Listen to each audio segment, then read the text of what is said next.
All right, good morning. Thank you for coming out on a short notice this morning. I wanted to provide you an update of what we learned since we last updated the press last night at 7 o'clock.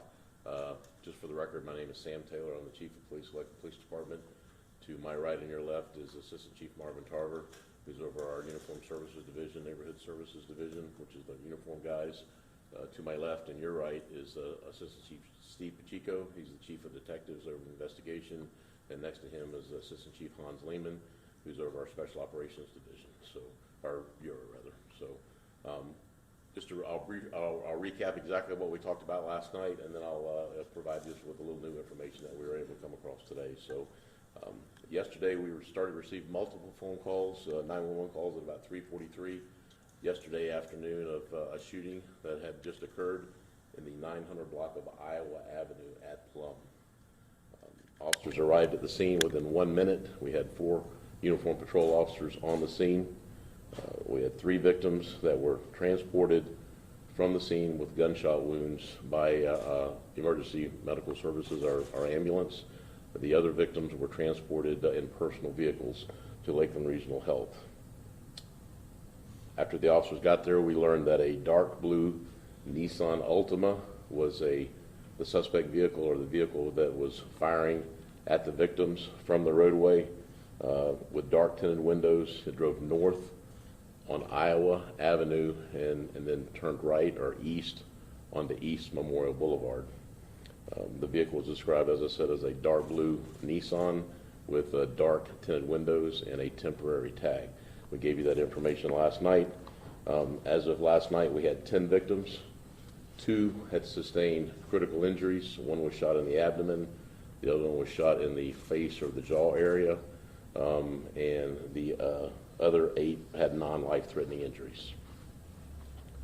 As of this morning, we're going to up the victim count to 11. We had another individual that showed up at Lakeland Regional Health as a walk-in, so now we have a total of 11 victims. He also sustained minor injuries. All of our victims are male, and we gave you the age ranges yesterday. Total victim count now is 11. 2 victims still have very serious injuries. 1 is in surgery, or was in surgery last night at Lakeland Regional Health. The other one was transported to Tampa General Hospital.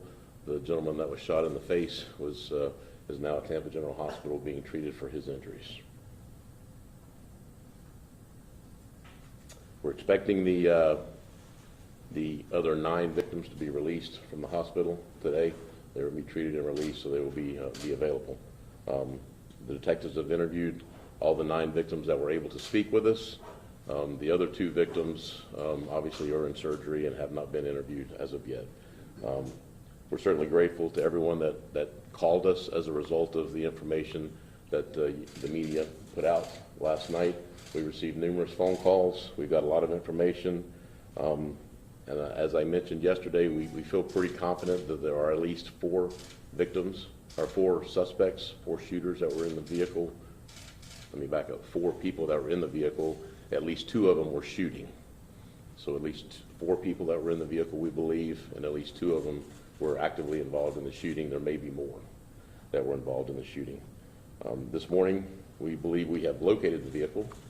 So we have a high level of confidence that we have located the vehicle. And this was the photograph of the vehicle that we put out last night from Ring camera video.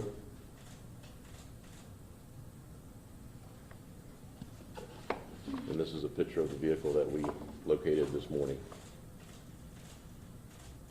As I say, there's still some lab work and some processing that needs to be done on this vehicle, but we have a high level of confidence that this is the vehicle that we were looking for.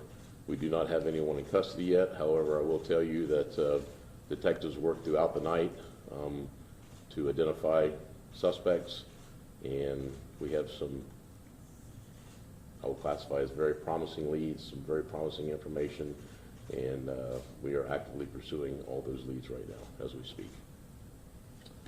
With that, I'll answer any questions that you have. I think that's all. I do want to mention the partnerships that we have with all of our agencies. I had the Polk County Sheriff's Office reach out to me last night. I had the U.S. Attorney reach out, Florida Department of Law Enforcement, ATF, Homeland Security, just all of our partner federal agencies. We do have ATF is here this morning. We have been in contact with all of our federal partners, and they have been tremendous. They've all offered their assistance, and we are going to take them up on some of their offers of help, particularly as it comes to the lab processing and the processing of some of the evidence that we believe to be in the vehicle. And we are going to take them up on their offer to expedite the processing of that evidence. So, and I'll leave it at that. So, Any idea of motive? Ken? Any idea of motive? Not yet. We don't have our suspects yet. Obviously, we found a quantity, as I told you last night, we found a quantity of marijuana at the scene that was packaged for sale. So, I mean, you can draw the nexus. That's probably has something to do with narcotics. Where was the vehicle located? Where was the vehicle located? It was located in Lakeland. I want to leave the exact address right now. I don't want to give you the exact address. It was located in a neighborhood in West Lakeland. Chief, there are people in that neighborhood who believe that this is a result of gang violence. Mm-hmm. Is there anything you can say? Are there any signs that that's a business? We don't have any indication that that is the case. That may very well turn out to be at the end of the investigation. If that's the case, we'll certainly let you know that. But because we're so early into it and we don't have our hands on the suspects yet, but we've heard the same thing. But I don't know that to be true. I know you don't have suspects yet, but is there? We do have suspects. We have people that we're very interested in. We don't have our hands on them. Are they from out of town? They are. Are there 4 suspects? As of this morning and late last night, I don't want to put a number on it, but we have more than one. I'll leave it at that. Is the vehicle registered to anybody, or is that a possible suspect? It's yes and yes. It is registered to someone, and that is a possible someone that we want to speak with. Yes, sir. How far out of town are we talking? Polk County area. Polk County area? Yes, sir. Okay. Yes, ma'am. I'm sorry. What led to finding the property?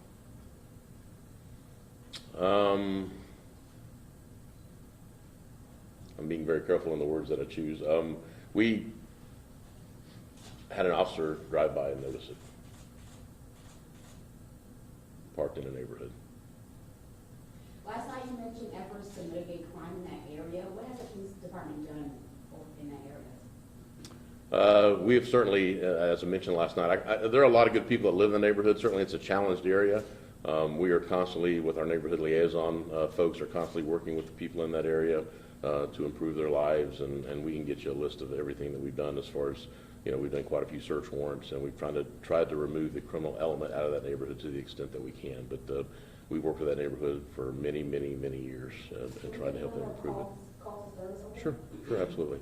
We also have some video that will release to you, some Ring camera video that we've been able to obtain that Robin will put in a drop box for you, or get it to you however you want us to get it to you. That shows the vehicle, and it's got sound with it as well. So.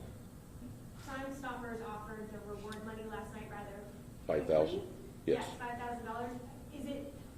Should we read into it that it's been difficult to get information from people in that neighborhood? Oh, no, I wouldn't read into that at all. I wouldn't characterize it that way at all. In fact, we've had quite a few people call us from that neighborhood and the surrounding neighborhoods. We've had very good cooperation from all the neighborhoods that we've asked for help from. Yeah, no, I would not say that at all. So we haven't given out the reward yet, but that money is still available if someone would like to give us a phone call. That money is still available. All right, you guys gonna let me off the hook easy?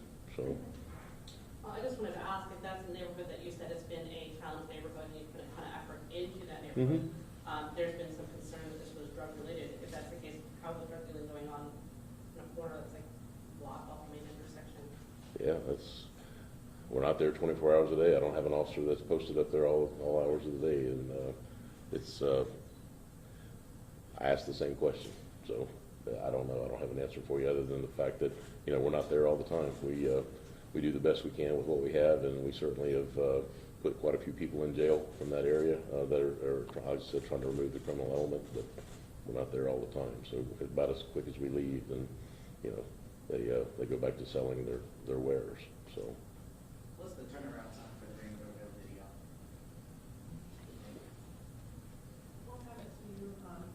30 minutes, within an hour, yeah. Yeah, we're trying to get that to you before your noon time. Do you anticipate a rush by the end of the day, given everything that you know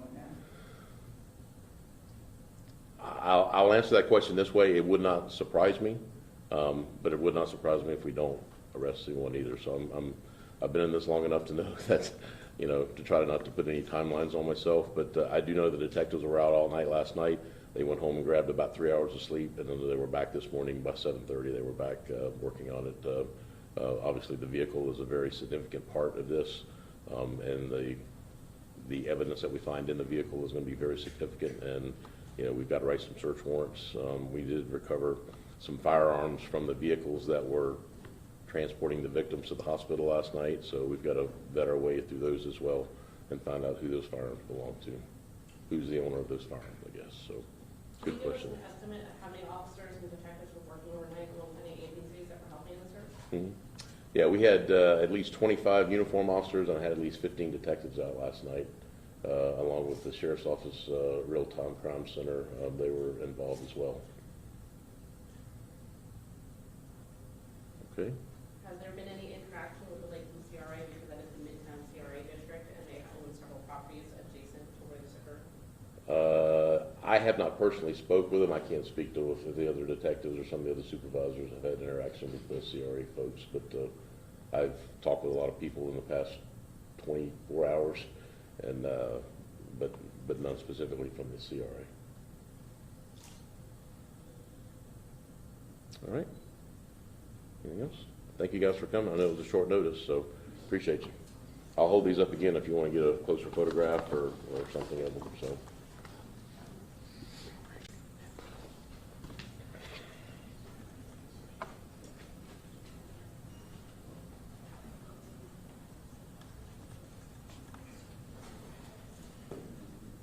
You got a glare on it? Do I need to tip it or? You're fine. Okay.